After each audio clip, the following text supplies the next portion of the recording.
Hi, my name is Marcela Ordonez, and the topic of my project is student athletes and mental health.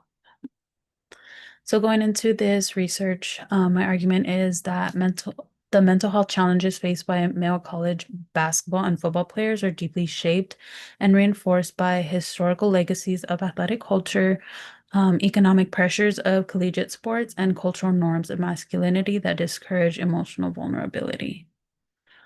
So, starting off with the history of collegiate athletics, um, Poland discusses that um, the NCAA has evolved and shaped the modern structure of sports. The NCAA being the National Collegiate Athletics Association, and it's pretty much a governing body that helps to regulate collegiate athletics. The biggest concept and principle that they enforce is amateurism.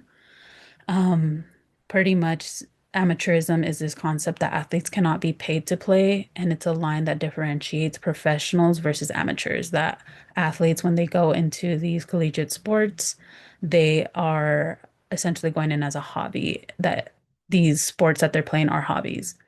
Eckenrod and Nam, they also discuss a little bit of this history in the sense that college athletics prior to the NCAA's intervention was very brutal. It was very, how do you say, like there would be a lot of injuries, and this ultimately shaped this masculine culture that's associated with that still appears in athletic societies today.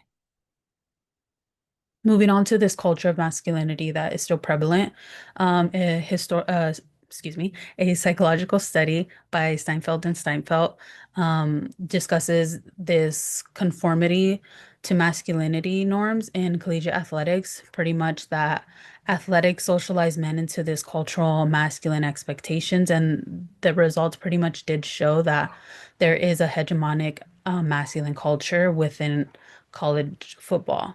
Additionally, Garfield discusses how men are socialized from childhood to be fearless and emotionally restrained, and how this negatively influences their attitudes towards health-related behaviors, including mental health. And I believe that, and I feel like Ryan does a really good job of explaining this in his article, describing how describing how like the demanding schedules and their fear of failure heightens that mental strain and that mental load that they take. And it shows how these cultural expectations of toughness and this toughness reinforces that masculinity. And it's not just the culture, but the coaching and the and the athletic systems that contribute to these mental health pressures. Moving on to the economics part of it, two big economic factors that play a part. One, the first being commercialism. Lumpkin does a really good job of discussing this, pretty much showing that there's this increasing financial interest that shifts the focus from education to revenue generation. Athletes are treated more as commodities rather than humans, and factors such as demanding schedules, long training hours, performance pressures, those interfere with athletes' academic success and their personal well-being. You can only imagine, and you can see how athletes being in those demanding schedules, having those long training hours can ultimately affect their mental health. Moving on to the conference realignment, Smith and Hattery discuss this concept of conference realignment, which is essentially when colleges switch athletic conferences. So if you've ever heard of Pac-12 or the Big Ten, those are different conferences. So colleges are able to go in between or switch in between them. Conference realignment is typically driven by financial incentives, such as TV contracts, increased media exposure, stuff like that, which creates this business-like model where institutions and even the NCAA will prioritize profit over athletes' well-being. And the kicker is that athletes are rarely included in these decisions. They have little to no say, so ultimately which kind of sucks is because ultimately they're the ones that are being influenced. Their travel schedules and academic routines are disrupted, the stability, everything. And going back to that idea of masculinity, even if they're having a hard time dealing with these schedules and struggling with their academic routine, they are forced to kind of just suck it up, or the culture is to suck it up. Moving on to the National Letter of Intent. Mayor discusses this really well.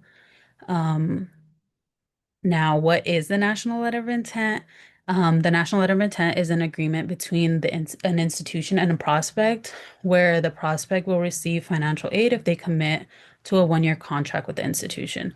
So I don't know if you guys ever heard of this big day called signing day where athletes will make a big deal. This is typically in high school going into college, but athletes will make a big deal, they'll sign, a contract pretty much saying that they're going to be going to this school. Well, that the contract that they're signing is the National Letter of Intent.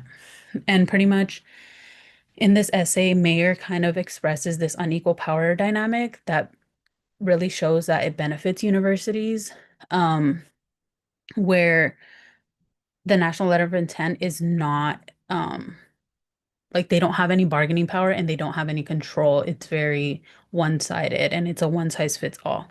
The National Letter of Intent also ensures program stability. The more they bring in these athletes and have athletes commit to their program, the more stable it will be.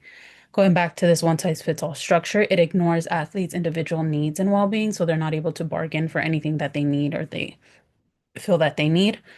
Um, Athletes are also they also face a pressure to make these decisions and often express, stress, anxiety, and feelings of entrapment when going into this. Like I said, it's a really big day and a big thing within the culture. So that stress and anxiety can really affect their mental health. And the lack of autonomy is connected to a broader mental health issues in college athletics. Ultimately, Mayer concludes in saying that the National Letter of Intent reinforces these cultural norms and prioritizes the control and performance, over athletes' well-being. Now, I have yet to do my counter argument, my summary, my correlation to the class, and my future research. I do plan on getting those done, but I will also create a bibliography. Thank you.